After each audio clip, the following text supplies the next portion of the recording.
So আজি দিব লৈছো narration from last 12 years PYQ অৰ্থাৎ HS ফাইনেলৰ যিখিনি প্ৰিভিয়াছ ইয়াৰ narration সেইখিনি সো এতিয়া মানে কি হয় ইয়াতে দীঘল হয় তো দুটা থাকিব তো দুটাক মানে কেনেকৈ জয়েন কৰে আৰু কেনে মানে কোনবিলাক narrationক আমি জয়েন কৰিব নালাগে বা কোনবিলাক জয়েন কৰিব লাগে তো ইয়াতে why are not you wearing supples I asked one boy এটো 13ত আহিছিলে he answered simply my mother did not bring them down from the shelf ইয়াতে আমি মন কৰিবলগা কথাটো হ'ল যে আমি জানিব লাগিব যে reporting clause and reported clause so এইটো হ'ল reported clause why are not you wearing supples আৰু এইটো হ'ল reporting I asked one boy এইটো এটা হয় আৰু he answered simply এইটো এটা ৰিপৰ্টিং হয় তো যদি ডাবল ৰিপৰ্টিং ক্লজ থাকে তেতিয়াহ'লে আমি সেই নেৰেশ্যনটো কেতিয়াও আমি জয়েন কৰিব নালাগে আমি সিম্পলি এটা কৰিলে হ'ল তো এইটো why are not you wearing supples I asked one boy এইটো আমি ডাইৰেক্টত যেহেতু আছে ইনডাইৰেক্ট কৰিম তো ইনডাইৰেক্ট কৰিলে এইখিনি আমি আগত লৈ আহিম I asked one boy next যেহেতু এইটো ডবল স্টেপ ইন্টাৰগেটিভ সেন্টেন্স হয় হোৱাই হ'ল ইয়াতে তো তাৰ পিছত কি আহিলে এটো এসাৰ্টিভ কৰিব লাগিব সো ইউ ওৱান বয় যেহেতু আছে গতিকে কি হ'ব ইয়াতে হি হ'ব ইয়াতে কোনো কাৰেসপন্ডিং পাসেজ কৰিব নালাগে কাৰণ কি হয় আছে এটো সিম্পল প্ৰেজেন্টত আছে এটো ৰিপৰ্টিং যেটো ভাৰ্ব আছে এটো সিম্পল প্ৰেজেন্টত থাকিলে এফালে কাৰেসপন্ডিং পাসেজ নহয় এখানে কি হৈছে এতে হি ইজ নট ওয়েয়াৰিং চপলছ তো আমি ইয়াতে হেক কৰিব লাগিব ফুল স্টপ দিব লাগিব এটো জন কৰাৰ প্ৰয়োজন নাই কাৰণ জন কৰাৰ কিয় প্ৰয়োজন নাই কাৰণ স্পিকাৰ বেলেগ ইয়াতে ৰিপৰ্টিং ক্লজ বেলেগ আছে I asked one boy he answered simply তো দুটা ৰিপৰ্টিং ক্লজ আছে গতিকে দুটা ৰিপৰ্টিং ক্লজ থাকিলে আমি বেলেগ কৰিব লাগিব জয়েন কৰিব নালাগে যদি সিঙ্গল ৰিপৰ্টিং ক্লজ থাকে তেতিয়া আমি জয়েন কৰিব লাগিব মই দেখাই দিম আৰু ইয়াতে he answered simply that his mother did not bring them down from the shelf এইখিনি সাধাৰণ যিখিনি নিয়ম আছে সেইখিনি নিয়ম এপ্লাই কৰিলে হ'ল ইয়াতে কোনো জয়েন কৰাৰ প্ৰয়োজন নাই নেক্সট এটো ইনডাইৰেক্টত আছে one day Mukesh told me that he would be a motor mechanic and leave Firozabad এটা ফুল স্টপ আছে I asked him if he knew anything about cars এটা কথাটো হ'ল এটো ইনডাইৰেক্টত আছে আমি কেনে গম পাম যে এটা দুটা আছে নে এটা আছে ৰিপৰ্টিং ক্লজ আমি সিম্পলি এটা কথাই গম পাম হেতু হ'ল মাজত ইয়াত ফুল স্টপ থাকিব যদি ইনডাইৰেক্টত থাকিলে ডাইৰেক্ট যেতিয়া কৰিব লাগিব তাক জয়েন কৰিব কেতিয়া নালাগে যদি মাজত ফুল স্টপ থাকে যদি ইয়াতে মাজত এন থাকিলে হয় তেতিয়াহ'লে আমি কিন্তু গম পালো হয় যে ইয়াতে ৰিপৰ্টিং ক্লজ এটাই আছে তেনেকুৱা কৰি দিম বাৰু এটো কিন্তু জয়েন কৰিব নালাগে এটো সিম্পলি আমি ইয়ালৈকে ভাবিলে হ'ল first one day Mukesh told me that he would be a motor mechanic and leave Firozabad এই ফুল স্টপ থকালৈকে এইখিনি সিম্পলি ডাইৰেক্ট কৰিলে হ'ল one day Mukesh said to me I will be a motor mechanic and leave Firozabad ইয়াতে full stop হৈছে direct কৰিছো next I asked him I said to him এটা দিলো এইখিনি বাৰু সাধাৰণ নিয়ম যিখিনি ডাইৰেক্ট ইনডাইৰেক্টৰ পৰা ডাইৰেক্ট কৰি আছো গতিকে ইফ আছে ইফ থকা মানে বুজিব লাগিব যে এটো ইয়েস নো টাইপ ইন্টাৰগেটিভ হয় গতিকে ইয়াতে হেল্পিং ভাৰ্ব ডু আনিছো do you know anything about cars so এইখিনি নাৰেশ্যনৰ যিখিনি নিয়ম আছে ইন্টাৰগেটিভ এসাৰ্টিভ সেইখিনি নিয়ম জানিব লাগিব আৰু সেইখিনি নিয়ম এপ্লাই কৰি কিনে এইখিনি কৰিলে হ'ল এতিয়া মেইন প্ৰবলেমটো আহে জয়েন কেতিয়া কৰিম আমি কেতিয়া জয়েন কৰিব লাগিব হেনে কলোৱে মই তো এইবিলাক একেই হয় এটো আগৰ নিচিনাই হয় নেক্সট এটো আছে এটো তেনেকুৱা জয়েন কৰিব নালাগে নেক্সট জয়েন কৰিব লগা হানি মই দেখাই আছো নেক্সট 15 তেনেকুৱা where do you go every Sunday I asked the girl she replied I go to the church ইয়াতো কি আছে ৰিপৰ্টিং ক্লজ এইটো দুটা ৰিপৰ্টিং ক্লজ আছে তো এটো আমি কৰিলো first I asked the girl where she goes every Sunday এৰ কথাটো হ'ল ইয়াতে ৰিপৰ্টিং ভাৰ্বটো কি আছে সিম্পল পাছত আছে আমি গম পাইছিলো যে ৰিপৰ্টিং ভাৰ্বটো সিম্পল পাছত থাকিলে ইয়াতে ৰিপৰ্টেড ক্লজৰ ভাৰ্বৰ কাৰেসপন্ডিং পাসেন্স হয় কিন্তু ইয়াতে কিয় হোৱা নাই বিকজ এটো কি বুজাইছে এটো হেবিচুৱেল একচন বুজাইছে সেইকাৰণে কি হৈছে ইয়াতে গোজ হৈছে ইয়াতে কোনো কাৰেসপন্ডিং পাসেন্স নালাগে আৰু ঠিক তেনেকৈ পিছৰ হয়নে তেনেকুৱা এটা ফুল স্টপ দিলো next she replied that she goes to the church গোজ কি হৈছে বিকজ এটো হেবিচুৱেল একচন বুজাই আছে নেক্সট এটো বাৰু আগতে তেনেকুৱা আছে আহিছে ইনডাইৰেক্টত আছে ডাইৰেক্ট কৰিব লাগে the teacher asked me if she had read the Bible আমি চাব লাগিব যে যেহেতু if আছে এটো মানে yes no টাইপ ইন্টাৰগেটিভ হয় the teacher said to me have you read the Bible she replied I have not তো এইখিনি আৰু বুজাব লগা নাই বিশেষ একেই হয় আগৰ নিচিনা নেক্সট 16ত এইটা আহিছে how long do you have to wait for your train the woman asked me about an hour I replied তো এইখিনি আমি কৰিলো বাৰু the woman asked me how long I had to wait for my train এইখিনি full stop দিলো next I replied that I had to wait about an hour is about an hour ইয়াতে না কিবা সাবজেক্ট আছে না কি আছে এখানে আমি কি কৰিব লগা আছে এখানে আমি সজাই দিব লগা আছে যদি এনেকৈ থাকে ডাইৰেক্টলি তেতিয়াহ'লে আমি সাবজেক্ট ভাৰ্ব বহাই কিনে আমি মানে আগৰখিনিৰ লগত মিলাই কিনে আমি সজাই দিব লাগে যেনে ইয়াতে কি হৈছে I replied that এখানে আমি লিখিলো এখানে আমি বনাই দিছো ইয়াতে I had to wait কাৰণ কিয় ইয়াতে ওয়েটৰ কথা আহিছিলে যেটো এখানে আমি লগাই দিছো ইয়াতে কাৰণ কিয় ইয়াতে কি আছে only about an hour only মানে কি ইয়াতে কোনো ধৰণৰ সাবজেক্ট নাই বা কোনো ভাৰ্ব নাই সেইকাৰণে যদি ভাৰ্ব বা সাবজেক্ট একো নাথাকে এখানে আগৰ লগত মিলাই কিনে ইয়াতে দিব লগা হয় I had to wait about an hour next I asked Ranjan when Nina lived তো I said to Ranjan where does Nina live এখানে বাৰু সিম্পল তোমাৰ এখানে প্ৰবলেম নাই কোনো কৰাৰ Ranjan replied regretfully that he did not know so এটা regretfully wordটো কি আহিলে regretfully wordটো এই কাৰণে আহিলে যে ইয়াতে ডাইৰেক্ট কি আছিল Ranjan said sorry I don't know এই যে sorry টো আছে ইয়াতে থকাৰ কাৰণে ইনডাইৰেক্টত কি হৈছে ৰিলেটফুল হৈছে গতিকে আমি ইয়াৰ লগত ৰিলেশ্যন আছে মানে ৰিলেটফুল এইটো এনে দিয়া নাই এইটো কিহৰ কাৰণে দিছে এইটো ডাইৰেক্টত কি হ'ব চৰি হ'ব আৰু ইনডাইৰেক্ট কৰিলে আমি কি লিখিব লাগিব ৰিলেটফুল দিব লাগিব তো এইটো মনত ৰাখিলে হ'ল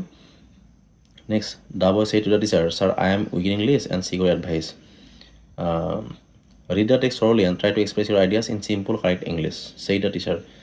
মন কৰিব লাগিব যে ৰিপৰ্টিং ক্লজ কেইটা আছে দুটা আছে কেতিয়াবা ৰিপৰ্টিং ক্লজটো পিছফালে থাকে এইটো মন কৰিব লাগিব আমি গোটেইখিনি পঢ়ি চাব লাগিব ৰিপৰ্টিং ক্লজ কেইটা আছে গতিকে ইয়াতে কোনো জইন কৰিব নালাগে ইয়াতে এই কথা ইয়াতে যে আছে ছাৰ এনেকৈ যদি এড্ৰেছ কৰা থাকে ছাৰ মেডাম বা এনেকৈ যদি থাকে তেতিয়াহ'লে কি হয় আমি চিধা দা boy say to the teacher date এনেকৈ লিখিব নোৱাৰোঁ আমি কি লিখিব লাগিব ছাৰৰ সলনি আমি কি লিখিব লাগিব ইয়াতে ৰেছপেক্টফুলি ৱৰ্ডটো লিখিব লাগিব বা এনেকৈও লিখিব পাৰি ইয়াতে মইতো লিখি দিয়া নাই বাৰু addressing the teacher as sir the boy told the teacher সেনেকৈও লিখিব পাৰি আৰু ইয়াতে চিম্পলি এনেকৈ লিখিব পাৰি the boy respectfully told the teacher that he was weak in English and sought his advice আমি মনত ৰাখিব লগা ইয়াতে এটাই কথা আছে এইটো হ'ল এড্ৰেছ কৰিলে কি হয় যদি ছাৰ থাকে বা মেডাম থাকে তেতিয়াহ'লে ইয়াতে আমি কি বহাব লাগে ৰেছপেক্টফুলি বহাব লাগে নেক্সট ক্লজটো the teacher advised him to read the text thoroughly and try to express his ideas in simple correct English এইটো আমি গম পাইছোঁ যে এইটো কিহত আছে ইম্পাৰেটিভত আছে গতিকে এইখিনি ইম্পাৰেটিভৰ নিয়মেৰে এইখিনি কি কৰিছোঁ আমি ডাইৰেক্টৰ পৰা ইনডাইৰেক্ট কৰিছোঁ নেক্সট 18ত আহিছে the speaker said I thank you ladies and gentlemen for giving me a kind hearing when I arrived here yesterday I did not believe that I might meet Solars a gathering তো ইয়াতে কথাটো হ'ল ইয়াতে reporting close কেইটা আছে only এটা আছে কিন্তু ৰিপৰ্টেড ক্লজ কেইটা আছে দুটা আছে তো ইয়াতে আমি জইন কৰিব লাগিব আমি জইন কৰাৰ আগত আমি ফাৰ্ষ্টখিনি চাম the speaker said I thank you ladies and gentlemen for giving me a kind hearing আমি সেইলৈকে কৰিব লাগিব ফাৰ্ষ্ট তো ইয়াতে অকণমান ব্যতিক্ৰম আই থেংক ইউ আছে দুটা ভাৰ্ব আছে এইটো এটা ভাৰ্ব তো আমি কি লিখিছোঁ the speaker thanked the ladies and gentlemen for giving him a kind hearing এইখিনিলৈকে আমি লিখিলোঁ এতিয়া কথাটো হ'ল যে ইয়াতে ৰিপৰ্টিং ক্লজ এটা আছে মানে এজনে স্পীকাৰ হয় তো এইখিনিলৈকে লিখি আমি কি কৰিব লাগিব এতিয়া এটা কনজাংচন এণ্ড বহাব লাগিব এণ্ড লিখিলোঁ আমি এতিয়া আমি ইয়াতে থেংকটেৰে মানে কি স্পীকাৰ এজনে ন আমি আকৌ এণ্ড দ্য স্পীকাৰ আমি নিলিখোঁ বা এণ্ড নিলিখোঁ লিখাৰ প্ৰয়োজন নাই কাৰণ এজনে কৈ আছে যিহেতু আমি কথাটো হ'ল নেক্সট যিটো ৰিপৰ্টিং ভাৰ্ব আমি বহাম আমি থেংকেৰে কৰিব পাৰিম নে আমি বেলেগ ৰিপৰ্টিং ভাৰ্ব বহাব লাগিব তো আমি থেংক যিটো ভাৰ্ব ইয়াতে বহাইছোঁ আমি এইটো কৰিব নোৱাৰোঁ কাৰণ কি এইখিনি বেলেগ আছে when I arrived here yesterday এইখিনি assertive হয় গতিকে আমি ইয়াতে কি লিখিছোঁ এণ্ড এডেড বা এণ্ড ছেইড লিখিলেও ভুল নহয় এণ্ড ছেইড বা এণ্ড ট'ল্ড যি লিখোঁ আমি ইয়াতে এডেড দিছোঁ এইখিনি মানে আকৌ কৈছিলে এণ্ড এডেড ডেটটোৰে আমি ইনভাৰ্টখনটো ৰিমুভ কৰি দিলোঁ বাকীখিনি একে হ'ব when he had arrived there the previous day he had not believed that he might meet Solars a gathering তো এইখিনি আমি মন কৰিব লাগিব যে এটা ৰিপৰ্টিং ক্লজ আছে দুটা ৰিপৰ্টিং ক্লজক আমি জইন কৰিছোঁ কিহেৰে কৰিছোঁ এণ্ড আনিছোঁ আৰু যদি স্পীকাৰজন একেই হয় আমি এণ্ড দ্য স্পীকাৰ আমি নিলিখোঁ বা এণ্ড হি নিলিখোঁ আমি কি লিখিব লাগিব আমি ৰিপৰ্টিং ভাৰ্বটো এইটোৰে আমি লিখিব নোৱাৰোঁ এইখিনি সেইকাৰণে নতুনকৈ এটা ৰিপৰ্টিং ভাৰ্ব আনিছোঁ কি আনিছোঁ এডেড আনিছোঁ ঠিক আছে চ' দুটাক আমি এনেকৈ জইন কৰিছোঁ তো এইটো আছে his mother exclaim in sorrow that there was not a bit of bread to give him and that he had eaten up all the provisions in the house the previous day মই কৈছিলোঁ আগতে যে যদি and থাকে এইটোতো ইনডাইৰেক্টত আছে তো ইনডাইৰেক্টত থাকিলে আমি কেনেকৈ গম পাম যে ইয়াতে ৰিপৰ্টিং ক্লজ দুটা আছে এনে এটা আছে কেনেকৈ গম পাম আমি এণ্ডেৰে গম পাম যেনেকৈ আমি ইয়াতে এণ্ডেৰে কৰিছোঁ তো ইয়াতে আমি এণ্ডেৰে গম পাইছোঁ যে ইয়াতে ৰিপৰ্টিং ক্লজ কেইটা আছে দুটা আছে ৰিপৰ্টিং ক্লজ এটা আছে ৰিপৰ্টেড দুটা আছে তো এটা ৰিপৰ্টিং ক্লজ থকাৰ কাৰণে কি হৈছে ইয়াতে এণ্ডেৰে দুটাক জোৰা লগাব লগা হৈছে মানে স্পীকাৰ এজনে তো কি লিখিছোঁ আমি হিজ মাদাৰ ছেইড ডাইৰেক্ট কৰিছোঁ যিহেতু কমা লিখিছোঁ এক্সক্লেইম ইন চৰো থাকিলে কি হয় ডাইৰেক্টত এলাছ হয় I have not a bit of bread to give you ইয়াতে এটা ফুল ষ্টপ হ'ব স্পীকাৰ হৈছে কিন্তু এজনেই তো এইখিনি আমি এণ্ডৰ সলনি কি লিখিলোঁ ইয়াতে ফুল ষ্টপ এটা you ate up all the provisions I had in the house yesterday previous day থাকিলে য়েষ্টাৰডে হ'ব তো এইটো ইনডাইৰেক্টৰ পৰা ডাইৰেক্ট কৰিছোঁ মন কৰিব লগা কথাটো হ'ল যে ৰিপৰ্টিং ক্লজ এটা সেইকাৰণে ইয়াতে কি হৈছে মাজত ফুল ষ্টপ হৈছে কোনো ৰিপৰ্টিং ক্লজ বেলেগ নাই হিজ মাদাৰে হয় তেনেকুৱা এতিয়া ৰিপৰ্টিং ক্লজ এটা কিন্তু ৰিপৰ্টেড ক্লজ কেতিয়াবা কি হয় তিনিটাও থাকে তো ৰিপৰ্টেড ক্লজ বাৰু দুটা থাকিলে আমি এণ্ডেৰে জোৰা লগাওঁ কিন্তু তিনিটা থাকিলে আমি কি কৰিম এইটো আমি চাওঁ ৰিনা ছেইড দুটা boy what's the matter why are you crying be cheerful reporting এটা ৰিপৰ্টেড এটা দুটা তিনিটা আছে তো আমি দুটালৈকে চাওঁ প্ৰথম এটা কৰি লওঁ আমি তাৰপিছত দেখা যাব ৰিনা ছেইড দুটা বয় হোৱাটছ দ্য মেটাৰ আমি প্ৰথমে চাইছোঁ যে এইখিনি মানে কিহত আছে এইখিনি WH টাইপ ইণ্টাৰেক্টিভ হয় তো ইণ্টাৰেক্টিভ যিহেতু আমি ৰিনা আক্স লিখিলোঁ ইণ্টাৰেক্টিভ চেণ্টেঞ্চ হ'লে কিহেৰে কি ব্যৱহাৰ কৰিব লাগে ৰিপৰ্টিং ভাৰ্বটো আক্সড বা এংকৰ অফ এক্স লিখিলোঁ দ্য বয় তাৰপিছত যিহেতু ডব্লিউএছ টাইপ হয় আমি ইনভাৰ্ট কমা ৰিমুভ কৰিব লাগিব কুৱেশ্যন অফ হোৱাট লিখিলোঁ আমি যদি এছাৰ্টিভ কৰিব লাগিব আমি ইজ বা ৱাছটো আগত নিলিখোঁ হোৱাট দ্য মেটাৰ লিখিলোঁ নেক্সট আমি ইজ টু ৱাছ কৰি দিলোঁ নেক্সট আমি কি কৰিছোঁ আগৰ নিচিনা আমি এইটোক যোৰা লগাবৰ কাৰণে এটা এণ্ড ইউজ কৰিছোঁ এণ্ড ইয়াত আমি দেখিছোঁ যে স্পীকাৰ ৰিনাই হয় গতিকে এণ্ডৰ পিছত আমি কোনো চি বা ৰিনাই নিলিখোঁ আৰু আমি দেখিছোঁ যে এইটো কি হয় হোৱাই আৰ ইউ ক্ৰাইং এইটো ডব্লিউএছ টাইপ ইণ্টাৰেক্টিভে হয় গতিকে ইয়াতে আমি কোনো ধৰণৰ মানে ৰিপৰ্টিং ভাৰ্বটো আমি চেঞ্জ কৰিব নালাগে যিটো ইণ্টাৰেক্টিভ চেণ্টেন্সে হয় আমি কি কৰিব লাগিব এইটোক আমি ইণ্টাৰেক্ট কৰিব লাগিব তো ডব্লিউএছ টি যিটো হয় ডব্লিউএছ টি কুৱেশ্যনত কি আছে হোৱাই আছে তো হোৱাই আমি ইনভাৰ্ট ৰিমুভ কৰিলোঁ হোৱাই তাৰপিছত কি হ'ব ইয়াতে হি ৱাজ ক্ৰাইং তো ফুল ষ্টপ দিলোঁ আমি দুটা কনভাৰ্চন আমি ইউজ কৰিব নোৱাৰোঁ এটা বাক্যত এণ্ডৰ আমি আকৌ লিখিব নোৱাৰোঁ আমি কি কৰিছোঁ ইয়াতে ফুল ষ্টপ এটা দিলোঁ এইখিনিক আমি কি কৰিব লাগিব এতিয়া আকৌ আমি বেলেগকৈ কৰিব লাগিব যিহেতু স্পীকাৰ কোন আছিলে ৰিনা আছিলে গতিকে আমি এইখিনিক যোৰা লগাম ইয়াৰ লগত মানে কিহেৰে অলছ' চি অলছ' কি আছে ইয়াতে বি চিয়াৰফুল তো বি চিয়াৰফুল হ'ল এইটো ইম্পাৰেটিভ চেণ্টেন্স তো ইম্পাৰেটিভ চেণ্টেন্স মানে কি আনিব লাগিব ইয়াতে ৰিপৰ্টিং ভাৰ্বটো আমি এডভাইচ বা আছিকো আনিব পাৰোঁ ইয়াতে কিন্তু এডভাইচ হ'ব তো চি অলছ' এডভাইচড হিম বাকীখিনি চেম থাকিব আমি ইনভাৰ্ট কমা কেনেকৈ চাব লাগিব ইম্পাৰেটিভ চেণ্টেন্স হ'লে টুৰে বাকী বি চিয়াৰফুল বাকী এইটো বাৰু ইমান প্ৰব্লেম নাই the customer inquired if he could get a gardener in that shop এইটো বাৰু দুটা ৰিপৰ্টিং বা দুটা ৰিপৰ্টেড ক্ল'জ আছে চিম্পলি আগৰ নিমত কৰিলে হ'ল Alexander said to Porus, how do you desire to be treated? He answered like a king.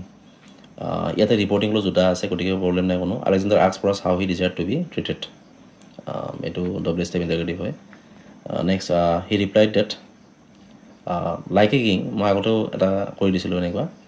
তো এইখিনি মানে অকল ইয়াতে কোনো ছাবজেক্ট বা এনেকুৱা পঢ়োৱা নাই তো আগৰখিনিৰ লগত মিলাই কিনে আমি কি কৰিছোঁ he replied that he desire to be treated like a king the boy exclaim in joy that they had passed the test and they would celebrate their success the next day এইটো ইণ্টাৰেক্টত আছে আমি direct কৰিছোঁ the boy said তো এক্সক্লেইম in জয় যিহেতু আছে গতিকে কি হ'ব হুৰা হ'ব উই হেভ পাছড দ্য টেষ্ট ফুলস্থ হ'ব ইয়াতে যিহেতু এণ্ড আছে ইয়াতে ফুলস্থ হ'ব উই shell celebrate hour success টুমৰো next why are not U wearing শ্বুজ the teacher asked the girl Shi answers simply my mother did not bring them down from the self the teacher asked the girl why Shi is not wearing শ্বুজ ইয়াতে কোনো ধৰণৰ কাৰেছপণ্ডিং বাছেঞ্চ কৰিব নালাগে ইয়াতে যিটো আছ আছে she answers simply that her mother did not bring them down from the shelf এইখিনিত বাৰু প্ৰব্লেম নাই আকৌ I asked my friend why he looks so sad.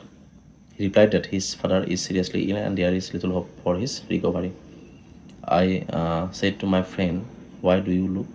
so sad?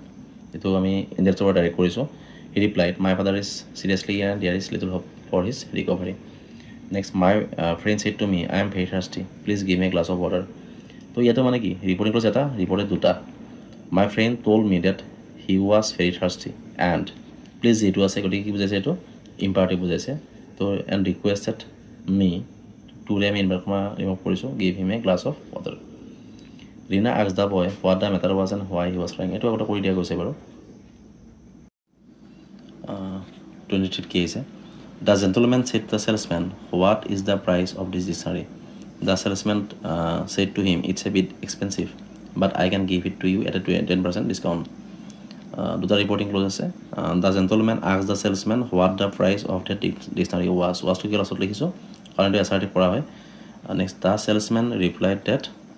It was a bit expensive but added that এইখিনি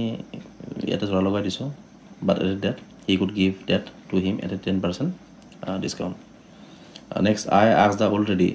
lady where professor Sharma lived the lady replied rightfully that she did not ন' তো এনেকুৱা পাইছোঁ আগতে ৰিগ্ৰেটফুল থাকিলে কি হয় I say to the old lady where does professor Sharma live next the lady said sorry I don't ন' চৰি কি হৈছে ৰিগ্ৰেটফুলি থকাৰ কাৰণে the girl said to the teacher madam I am weak English and seek advice এইটো আগতে দিয়া গৈছে এতিয়া ছাৰ আছিলে এতিয়া মেডাম আছে ইয়াতে একেই হয় কথাটো ছাৰৰ নাম থাকিলে the girl respectfully told the teacher that she was weak in English and sought her advice. The teacher advised her to read the text whole and try to express her ideas in simple correct English. দিয়া গৈছে চেম টাইপৰ এইবিলাক repeat হয় আগত অহা আগত 23 আহিছে Aruna said let's buy some milk and prepare milkshake for us. The milkshake we are drinking now is utterly tasteless so' ইয়াতে কি হৈছে অৰুণা ছেইড লেটছ থাকিলে কি হয় লেটছ থাকিলে ছাজেষ্টেড বা প্ৰপ'জড হয় মই বুজাওঁতে কৈ দিছিলোঁ তো Aruna suggested that they should buy some milk and prepare milk shake for them ইয়াতে ৰিপৰ্টিং ক্লজ যিহেতু এটাই আছে গতিকে ইয়াতে কি আহিছে এণ্ডেৰে আমি যোৰা লগাব লাগিব এণ্ড এডিট আমি ইয়াতে ছাজেষ্টেড কিয় লিখিব নোৱাৰোঁ কাৰণ কিয় এইটো আছিলে ইম্পাৰেটিভ এইটো হ'ল এছাৰ্টিভ গতিকে আমি ইয়াতে এডিট বা ছেইড লিখিব লাগিব added that the milk shake they were drinking then was utterly tasteless 24 AML said this is the last lesson I shall give you the order has come from Berlin to teach only German in the schools of Alsace and Lorraine reporting clause এটা আছে reported দুটা আছে so এখিনি assertive আছে AML told his students that that was the students that এটা দুটা date কি হৈছে because এটা হ'ল নিয়ম মতে হৈছে assertive কাৰণে আৰু এটা হ'ল this to that হৈছে ইয়াতে that was the last lesson he would give them ইয়াতে এন বহাইছোঁ এণ্ড ইয়াতে যিহেতু এইখিনিও এছাৰ্টিভ সেইকাৰণে ইয়াতে আকৌ টোল বা ছেইড আমি লিখা নাই এন ডাইৰেক্ট লিখিছোঁ লিখি কিনে কি কৰিছোঁ এইখিনি কৰিছোঁ the order had come from Berlin to teach on the German in the schools of Alsace and Lorraine next Aditi asked Raj if his sister was at home Raju replied that she was not she had gone shopping with their mother তো এতিয়া কি হৈছে এইটো ইণ্ডাৰেক্টৰ direct কৰিছোঁ Aditi said to Raju is your sister at home এইটো এটা হ'ল নেক্সট ৰাজু ৰিপ্লাই দিছে Raju said no she is not she has gone shopping with our mother next he said to me how long will you stay here I shall stay for a week এইখিনি দুটা আছে problem নাই he asked me how long I would stay there I replied that I would stay for a week দুটা আছে কোনো অসুবিধা নাই 25ত কি হৈছে he said to the boys let us start at once otherwise we may miss the train reporting clause এটা reported clause দুটা ইয়াতে কি হৈছে লেটাছ থাকিলে প্ৰপ'জ বা ছাজেষ্টেড হয় তো ইয়াতে he propose to the boys that they should start at once otherwise থকাৰ কাৰণে ইয়াতে আমি এনে ইউজ কৰা নাই otherwise they might miss the train next এইটো ইণ্ডাৰেক্টত আছে Bimal told Gopal that he was the first boy in the class and he would remain so' till he left the school ইয়াতে মানে কি ৰিপৰ্টিং ক্লজ এটা থাকিব কাৰণ ইয়াতে কি আছে এণ্ড আছে Bimal said to Gopal I am the first boy in the class ক্লজটা হৈছে ইয়াতে আই উইল ৰিমেইন চ' টিল আই লিভ দ্য স্কুল তো দুটা ৰিপৰ্টিং ক্লজ এটা reporting clause next Macbeth asked his wife whether she heard a noise she said to him go' back and wash ইয়াতে ইছ্যু হৈ গৈছে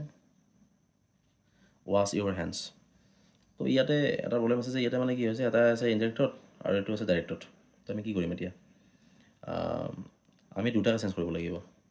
এইটোক আমি ডাইৰেক্ট কৰিব লাগিব আৰু এইটোক আমি ইনডাইৰেক্ট কৰিব লাগিব দুটা চেঞ্জ কৰি দিছোঁ এনেকৈ প্ৰথম আহিছে বাৰু আগতে অহা নাছিলে এইটো ফাৰ্ষ্ট আহিছে এনেকৈ মানে দুটা কৰিব দিছে এইটো ইনডাইৰেক্টৰ পৰা ডাইৰেক্ট আৰু এইটো ডাইৰেক্টৰ পৰা indirect Macbeth said to his wife do you hear a noise